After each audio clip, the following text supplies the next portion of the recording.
Hello, darling. It's nice to see you. It's been a long time. We're going junkyard and pokes.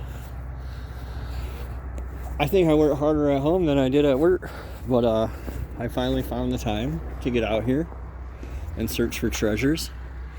Here's a 4.8 liter treasure of the drive-by-wire variety. First one I walked up to.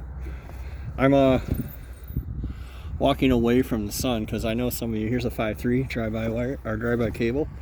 I know some of you are from the south and you don't understand, but snow blindness is a real thing and the sun is out today. Trash.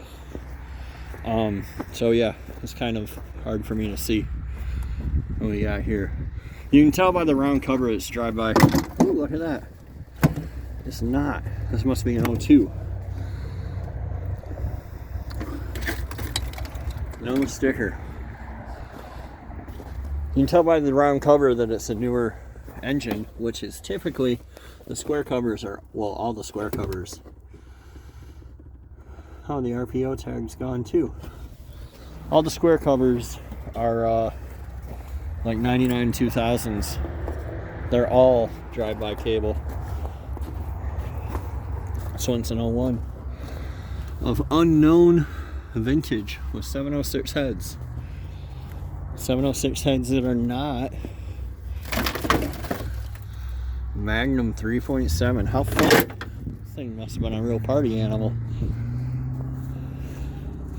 706 heads that are not at all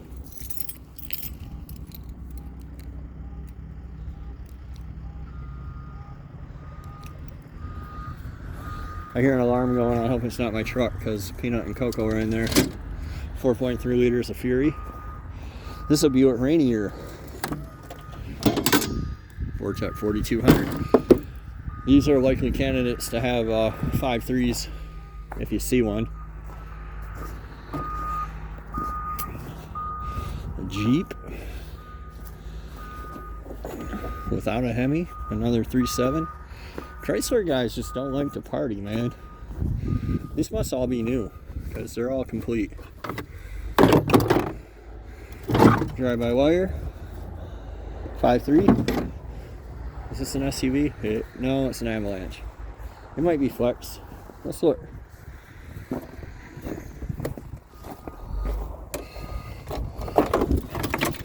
I get asked, and I've done videos, and I still get asked, what's better? Okay, LM7. What's better, drive-by-wire or drive-by-cable? And like, it really doesn't matter. It really doesn't matter. I know it's not what people want to hear, but I promise it doesn't matter. Whatever one you have is fine.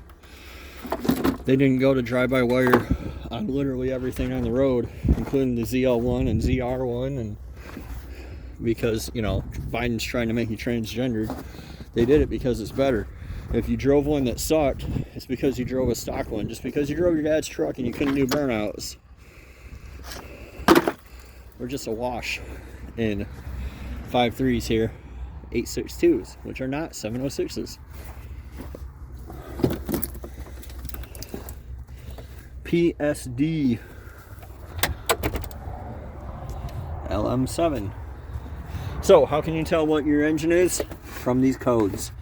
The L1 is the engine, the M1 is the transmission. M30, that's code for disappointment and heartache, also known as a 4L60. Let's go walking. ZR2. I don't know why people do weird stuff like this. I'm sure he's going to fix it someday.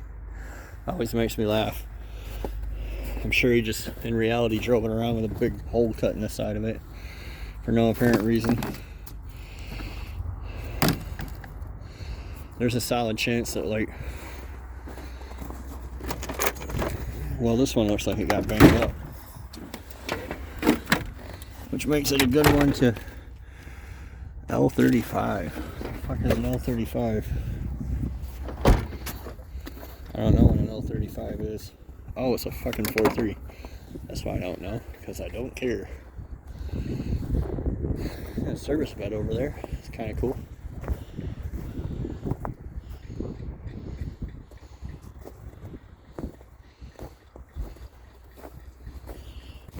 Oh, got some hillbillies a couple rows over.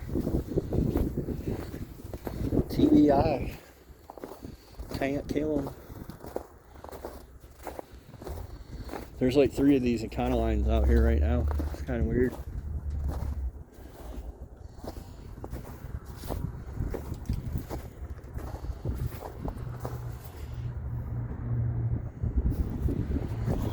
Let's look at this service bed truck.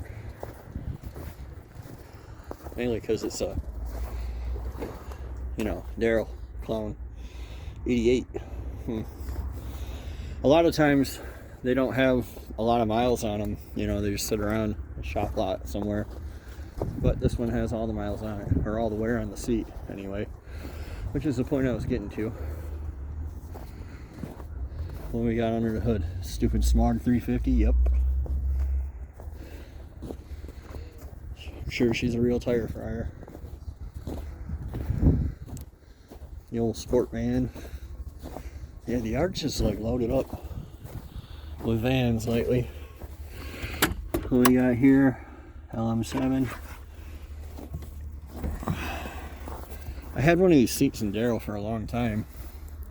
One of these avalanche seats. There's a version with a bow tie that I always wanted, but it was uncomfortable as fuck. It was nice to have this console deal, so I could have my drinks. Mine was different than this, but yeah, not a fan overall.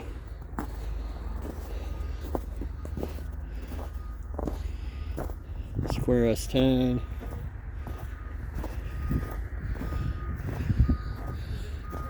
Pretty nice GMC here.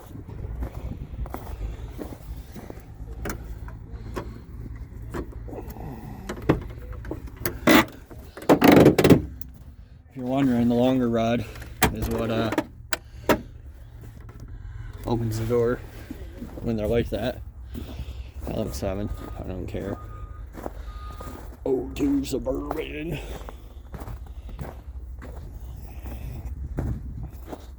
Here's a head. Wonder which one. Oh, it's frozen right to the fucking ground. We'll never know. It's 862s on this side though. This and all that side. L59. A set of flex injectors here. Oh, there was a set of flex injectors. Somebody got them. You remember from my turbo video, the flex injectors have a different connection than the normal truck, which I'll show you here, probably. Let's see. Somebody chopped this all up. I was hoping... I don't care that they chopped it up. I was hoping that they left the fuel line or fuel injector clips there. Oh, there's no harness here, but that's a normal truck injector, a little multi-tech, and this is an EV6 Delphi plug. There you go. Here's one. So you can't just pop flex injectors into your truck. You need the connectors too. Oh. I don't know about everybody else, but it's way harder for me to tell the GMCs apart by year. To me, they all just kind of look the same. Like, it's pretty obvious when they went from 02 to 03 on the Silverados.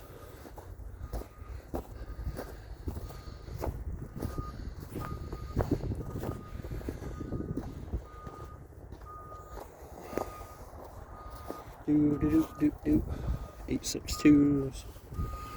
More mundane bullshit.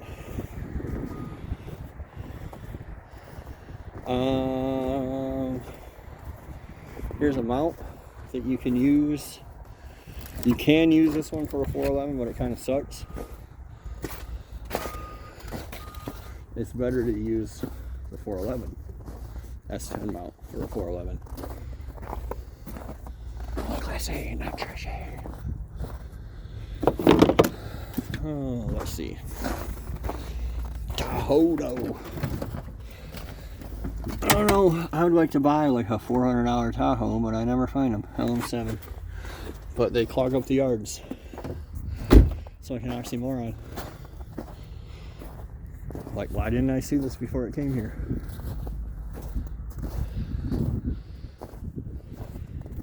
This had to have been an LQ9 or newer. An 03 is an LQ9. Probably got it before it even hit the yard. It's probably sitting over there. Ooh, let's go see what else we can find.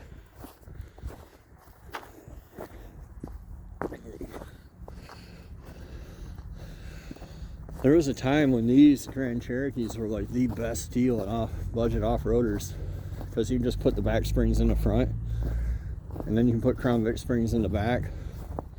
You fit 33s, have a great time, party. Everybody will love you. This thing's 8 lugs. Let's see what it's got going on here. It's got a, well, it's got a bed that's not nice enough for me to want to pull. It has an air filter, so I know it ain't no Power Stroke diesel.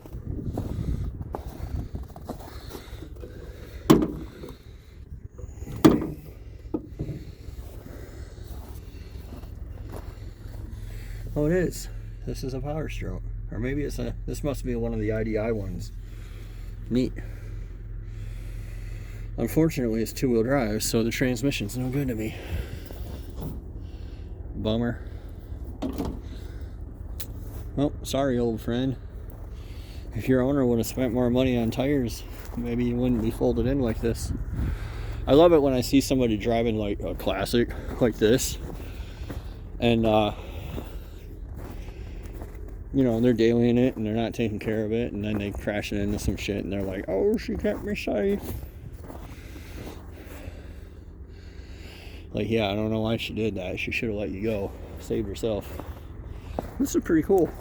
I'm going to see it out here. I wonder if they're going to sell it or set it. Sometimes when you see stuff like this and you wonder how it got to the yard, like I was saying earlier, sometimes the way that it got to the yard is properties get foreclosed or whatever. And then the city just winds up hauling the stuff off for money. But I might actually stop in and ask about this. Kind of like it. It's not in terrible shape. I've always wanted a K5. I've never had a K5. Oh, I had a K5. Shit. I've had a lot of trucks in my life. I also don't have any room for this because I still have that stupid Dodge. Anyway, I think I'm gonna wrap it up. I got to drop customer stuff off. I got work to do. Go figure. I work from home and I got work to do.